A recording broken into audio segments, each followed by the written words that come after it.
तो hello guys, स्वागत है आपका S2 फन क्लास में। आज हम लेके आ गए हैं क्लास 12 का कंप्यूटर का चैप्टर नंबर 2, जो कि जिसका नाम है कॉन्सेप्ट ऑफ OOP।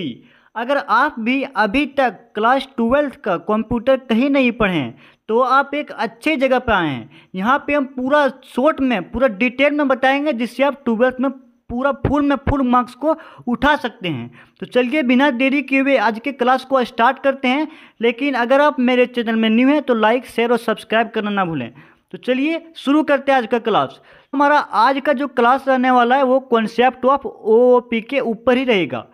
तो सबसे पहले होता है कि आपका OOP का फुल फॉर्म क्या होता है, मतलब मीनिंग क्या होता है। तो हमारा O का मतलब होता है ऑब्जेक्ट, फिर इसका मतलब होता है ओरिएंटेड, और P पर होता है प्रोग्रामिंग, यानी कि ऑब्जेक्ट ओरिएंटेड प्रोग्रामिंग इसका मीनिंग होता है फुल फॉर्म।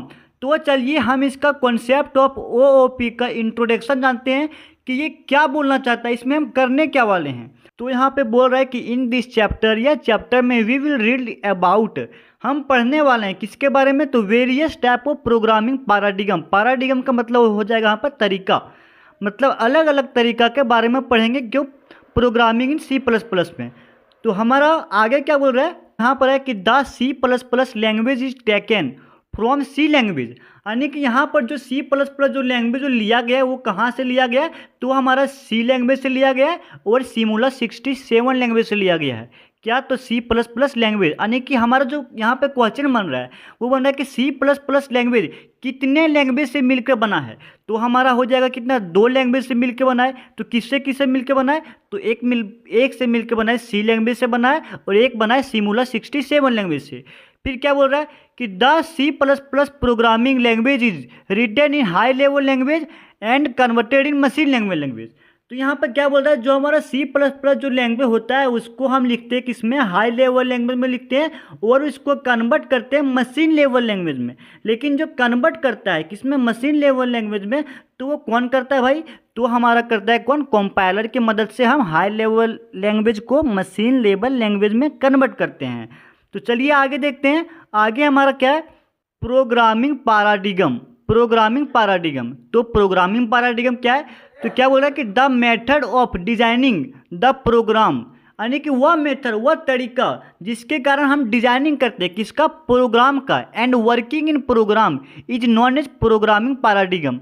तो अब प्रोग्रामिंग पैराडिगम का मतलब तो ऊपर में ही समझ चुके थे क्या था, तरीका। तो चलिए हम आगे देखते हैं। इसमें जितना भी क्वेश्चन है वो आपके एग्जाम के लिए बहुत ही इंपॉर्टेंट है, और ये चैप्टर से आप 3 मार्क्स को 100% इससे अच्छे से उठा सकते हैं। तो ये 3 मार्क्स, यानी कि इस चैप्टर से बस 3 मार्क्स का ही क्वेश्चन पूछा जाता है। तो हम आगे देखते हैं। आगे हमारा क्या आ रहा है, आगे हमारा है टाइप्स ऑफ प्रोग्रामिंग पैराडिगम, यानी कि प्रोग्रामिंग पैराडिगम का कितना टाइप्स होता है। तो यहाँ पे कितना टाइप्स होता है, तो there are 3 types of programming paradigm, यानी कि यहाँ पे कितना है, 3 टाइप्स है। मतलब कि प्रोग्रामिंग पैराडिगम का 3 टाइप्स है। कौन कौन सा है, तो प्रोसीड्यूरल प्रोग्रामिंग पैराडिगम, यानी कि इसको शॉर्ट में क्या बोलते हैं, तो PPP बोलते हैं। फिर सेकेंड में क्या आ रहा है, ऑब्जेक्ट बेस्ड प्रोग्रामिंग पैराडिगम, तो इसको हम शॉर्ट में क्या बोलते हैं, तो OBP बोलते हैं। फिर थर्ड में क्या आ रहा है, ऑब्जेक्ट ओरिएंटेड प्रोग्रामिंग पैराडिगम, तो इसको शॉर्ट में क्या बोलते हैं, OOP बोलते हैं। तो जो हमारा जो यहाँ पर हम बता दे रहे हैं, बाकी हम पूरा डिटेल में नीचे बताएंगे। जो हमारा पहला नंबर जो है प्रोसीड्यूरल प्रोग्रामिंग पैराडिगम, इसमें हम जो पढ़ते हैं उसको C लैंग्वेज में के बारे में पढ़ते हैं। C लेवल लैंग्वेज इसमें होता है, और इसको हम एक और नाम से भी जानते हैं।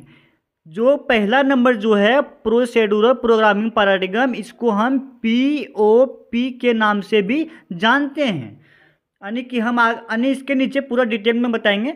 फिर सेकेंड में क्या है, ऑब्जेक्ट बेस्ड प्रोग्रामिंग पैराडिगम, यानी इसमें जो हम पढ़ेंगे वो यहाँ पर होगा Simula67 लैंग्वेज। इसमें Simula67 लैंग्वेज का प्रयोग होगा, इसमें होगा C लैंग्वेज का, और जो इसमें जो होने वाला है इसमें होगा आपका C++ लैंग्वेज का। तो चलिए डिटेल में पढ़ते हैं इसको। नीचे में आप टेंशन मत लीजिए, बहुत जगह अच्छे जगह पर आए हैं। यहाँ पर पूरा अच्छे से आपका क्लास 12 का कंप्यूटर का पूरा अच्छे से सिलेबस कंप्लीट करा देंगे, जिसमें आप फुल मार्क्स 100% उठा सकते हैं। तो चलिए शुरू करते हैं। तो यहाँ पर देखिए, अब आता है आपका मेन जो इम्पोर्टेंट क्वेश्चन है। ये आपके एग्जाम के लिए बहुत ही ज़्यादा इंपॉर्टेंट है, इसको टिक मार लीजिएगा, इसको डिस्टिंग्विश के बिटवीन में पूछता है, डिफरेंट पूछता है, यानी कि प्रोसीड्यूरल प्रोग्रामिंग पैराडिगम देगा और एक यहाँ से उठा देगा ऑब्जेक्ट बेस्ड प्रोग्रामिंग पैराडिगम, बोल देगा कि इसके बीच क्या अंतर है, इसको बताइए। तो आप टेंशन मत लीजिए, चलिए शुरू करते हैं। तो हमारा पहला नंबर में क्या था, यहाँ पर हम यानी कि अभी तक क्या क्या पढ़े, चलिए यानी कि रिवीजन करते हैं। हम पढ़ें कि C++ लैंग्वेज 2 लैंग्वेज से मिलकर बना है। किससे किससे मिलकर बना है, तो पहला होता है C लैंग्वेज, दूसरा होता है क्या, सिमुला 67 लैंग्वेज। अब आने की फिर वहाँ पर सबसे पहले क्या पढ़ते हैं, कॉन्सेप्ट ऑफ OOP। तो OOP का मतलब क्या होता है, तो होता है ऑब्जेक्ट ओरिएंटेड प्रोग्रामिंग। यहाँ तब समझ गए होंगे। फिर हम लोग पढ़ें कि प्रोग्रामिंग पैराडिगम का टाइप्स कितना होता है, how many types of it. तो हम लोग पढ़े कि देयर आर 3 टाइप्स। कौन कौन होता है, तो एक होता है प्रोसीड्यूरल प्रोग्रामिंग पैराडिगम जिसको हम बोलते हैं PPP। दूसरा में हम पढ़े object based programming paradigm OBP। फिर तीसरा में पढ़े ऑब्जेक्ट ओरिएंटेड प्रोग्रामिंग पैराडिगम। हम इसमें क्या बोले थे, इसमें आपको बोले थे इसमें C लैंग्वेज का प्रयोग होगा, इसमें होगा सिमुला 67 लैंग्वेज, इसमें आपका प्रयोग हो जाएगा C++ लैंग्वेज। तो चलिए शुरू करते हैं। आपका पहला नंबर में क्या बोल रहा है कि प्रोसीड्यूरल प्रोग्रामिंग पैराडिगम यानी कि PP क्या है, PPP क्या है। तो चलिए इसका टॉपिक यानी कि धीरे धीरे पढ़ते हैं। यानी कि पहला पॉइंट जो A नंबर में बनता है वो क्या है कि the procedural programming paradigm is known as procedural oriented programming. हम आपको ऊपर में बताए थे ना कि PPP को हम POP भी हम लोग बोलते हैं, POP भी हम लोग बोल सकते हैं।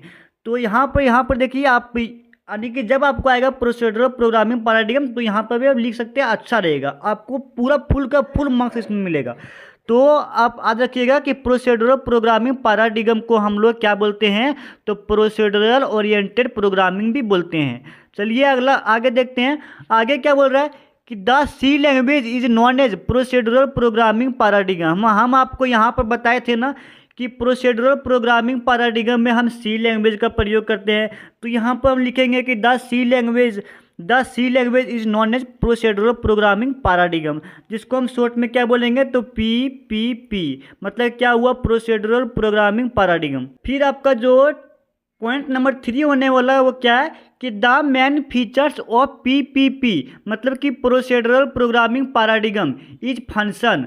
तो यहाँ से आपका ऑब्जेक्टिव क्वेश्चन बनेगा, क्या बनेगा कि प्रोसीड्यूरल प्रोग्रामिंग पैराडिगम का मेन फीचर्स क्या है, तो आप लोग याद रखिएगा क्या है, फंक्शन है। क्या है, फंक्शन, आप लोग ये वाला याद रखिएगा।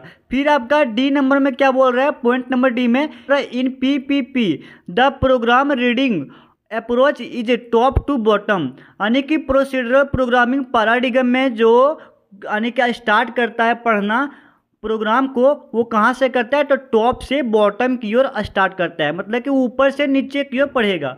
फिर देखिए अगला देखते हैं। अगला हमारा क्या है, तो हमारा टाइप 3 क्या है कि ऑब्जेक्ट ओरिएंटेड प्रोग्रामिंग पैराडिगम क्या है। तो इसका जो आगे O है, इसका आगे O है, इसका आगे P है, मतलब कि इसका शॉर्ट नेम क्या हो गया, तो OOP हो गया। तो ये हम पॉइंट नंबर A में लिखेंगे कि the short name of object oriented programming is क्या हो जाएगा, तो OOP हो जाएगा। ये वाला आपको याद हो गया होगा। मतलब तीनों में इसी तरह यानी कि पहले शॉर्ट नेम लिख दीजिए। यानी कि सबसे पहले जो PPP था उसमें हम लिखे थे कि इसको एक और नेम से भी जानते हैं। तो कौन सा नेम से जानते हैं, तो POP के नाम से जानते हैं। अब पॉइंट 2 में क्या लिखेंगे कि the C++ language is known as OOP मतलब कि OOP को हम लोग कौन सा लैंग्वेज के नाम से जानते हैं, तो C++ लैंग्वेज के नाम से जानते हैं। अब पॉइंट नंबर 3 में क्या है कि the main features of OOP is an object. क्या है, अन ऑब्जेक्ट। ये वाला आप लोग ऑब्जेक्टिव में याद रखिएगा।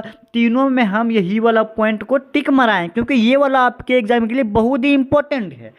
तो चलिए यहाँ पे क्या, इसमें आपका ऑब्जेक्टिव क्वेश्चन किस तरह बनेगा कि OOP में जो फीचर्स, जो मेन फीचर जो यूज़ हो रहा है उसमें कौन सा फीचर्स यूज़ हो रहा है भाई, तो आप लोग मारिएगा किसको, ऑब्जेक्ट को मारिएगा, आपका ऑब्जेक्ट वहाँ पर रहेगा। फिर आपका पॉइंट नंबर D में in OOP the programming reading approach is bottom to up. यानी कि जो आपका OOP जो प्रोग्रामिंग है इसमें जो यानी कि पढ़ना स्टार्ट करेगा प्रोग्रामिंग को, वो कहाँ से करेगा, तो बॉटम से करेगा। कहाँ पे, बॉटम से करेगा टॉप में करेगा, मतलब कि नीचे से ऊपर की ओर जाएगा। क्योंकि जो आपका ई नंबर बोल रहा है कि the OOP is combination of PPP मतलब कि प्रोसीड्यूरल प्रोग्रामिंग पैराडिग्म और POP एंड OBP मतलब यानी कि जो OOP है ऑब्जेक्ट ओरिएंटेड प्रोग्रामिंग जो है वो कॉम्बिनेशन है किसका किसका, तो PPP और OBP। ये वाला भी आप लोग इंपॉर्टेंट कर लीजिएगा। तो मिलते हैं आपको पार्ट 2 में, तब तक के लिए जय हिंद।